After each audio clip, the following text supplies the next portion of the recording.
Bonjour avec vous Esma. Aujourd'hui on se retrouve dans une nouvelle vidéo où je vais répondre à vos questions. La question d'aujourd'hui c'est bien de la personne Jihan, j'ai caché son nom. J'espère que vous allez bien. Pouvez-vous le conseiller comment je peux convertir mon CV vu que j'occupe un poste de développeur? Je compte sur votre retour. Déjà, pour vous mettre dans le bain, lorsque vous êtes développeur, c'est très simple pour travailler en tant que testeur parce que vous pouvez mettre en valeur que vous avez déjà le quotidien de travailler avec les développeurs. Lorsque, par exemple, un testeur remonte une anomalie, vous rentrez en échange avec le testeur. Du coup, vous savez déjà le quotidien d'un testeur. Et avec le travail avec les testeurs, vous avez commencé à aimer ce métier et vous voulez passer vers le test. Et aussi, puisque déjà en tant que développeur, vous avez tous les prérequis. Vous avez déjà le contexte, vous savez l'informatique, vous avez même plus le point de plus qui est toute la partie technique. On sait en tant que développeur, vous savez créer des scripts. On sait que vous pouvez rechercher, s'il y a une anomalie, vous pouvez chercher des logs, remonter des anomalies. Ça, vous pouvez juste le mettre en valeur. Vous pouvez mentionner, voilà, je travaille au niveau de mon quotidien avec les testeurs, en créant des anomalies, je rentre en contact avec eux, je sais par exemple comment on va analyser les logs, est-ce que tous les éléments dans l'anomalie ils sont bien remontés. Du coup pour moi je sais très bien comment créer une anomalie et pourquoi on crée très bien une anomalie. C'est pour avancer le travail et pour ne pas avoir les allers-retours entre l'équipe de test et aussi l'équipe de dev. Aussi, au niveau du contexte, vous développez des releases et l'équipe de test, ils vont la tester. Vous savez du coup le contexte. Pourquoi on est une équipe de dev? On a une équipe de test. On a un besoin que le product owner le rédige et il y a d'autres entités qui travaillent sur ce besoin. Les développeurs, ils vont développer ce besoin et les testeurs, ils vont tester. Vous savez tout. Pour moi, un développeur qui souhaite travailler dans le domaine du test, qu'il a qu'à préparer son discours, préparer son CV et rajouter tous les éléments. Déjà, vous travaillez avec à peu près les mêmes outils qu'un testeur, sauf bien sûr pour les outils de conception, parce que vous ne faites pas la conception des tests.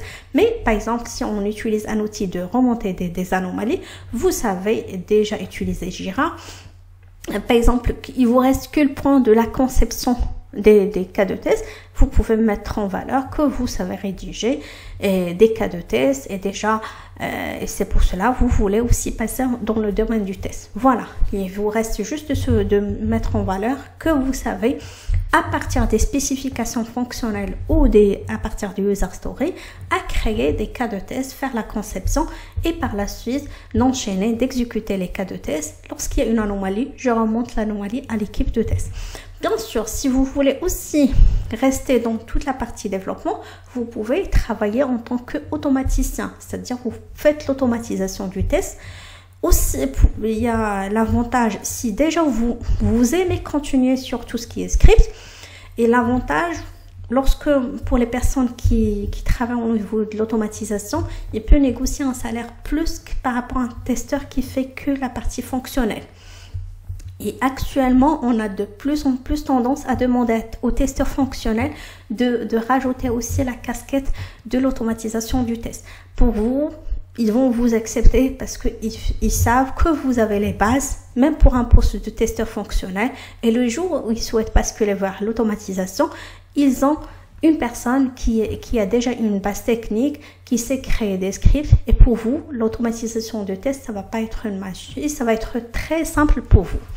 Voilà, ce que je peux vous encourager, c'est juste préparer votre CV, rajouter les outils, comme quoi voilà, vous savez les outils avec lesquels on crée les outils et les anomalies, les outils avec lesquels on fait la conception de test. Moi, je fais une vidéo dédiée que pour ça, pour la préparation de CV, pour peu importe, mais pour vous en tant que développeur, vous avez déjà l'habitude de travailler dans le domaine informatique. Vous avez déjà utilisé pas mal d'outils qui vont être nécessaires pour continuer en tant que testeur. Voilà, il vous reste que de mettre en valeur votre motivation pour basculer en tant que développeur vers un poste de testeur. Et aussi de mentionner que actuellement vous étiez en train de coder un besoin, mais là vous allez avoir c'est vous qui va tester, c'est vous qui va essayer de trouver, détecter des anomalies. Du coup, vous changez de casquette et vous pouvez mentionner, même si vous étiez développeur, lorsque vous faites le peer testing avec vos collègues, vous arrivez à détecter des anomalies. Du coup, pour vous, la détection des anomalies ou de tester des cas de test, c'est pas quelque chose de difficile.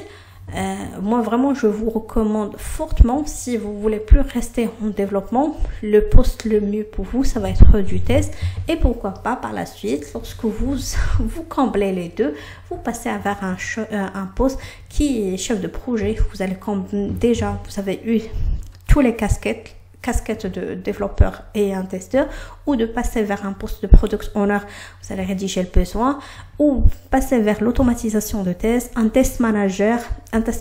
Ça va être aussi bien pour vous.